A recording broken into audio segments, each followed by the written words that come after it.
கேள்வியான கேள்வி. அது எப்படி விஜய் எப்படி சொல்லலாம்? ஃபாசிசமாவது பாயாசமாவதுன்னு எப்படி சொல்லலாம்? ஃபாசிசம் அப்படிங்கிறது எவ்வளவு கொடியது தெரியுமா? அதை நேர்த்து போற மாதிரி இப்படி சொல்லிவிட்டாருன்னு சொல்லிட்டு கேள்வியான கேள்வி.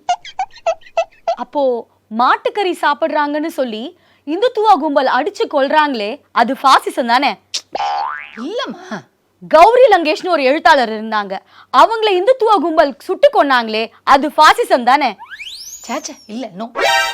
விவசாயிகளுக்கு எதிராக சட்டம் கொண்டு வந்தாங்களே, அது ஃபாசிசம் தானே? இல்ல. புதிய கல்விக் கொள்கை, இந்திய திணிக்கிறது, நீட்டை கொண்டு வந்தது, இதெல்லாம் ஃபாசிசம் தானே? இல்லம்மா.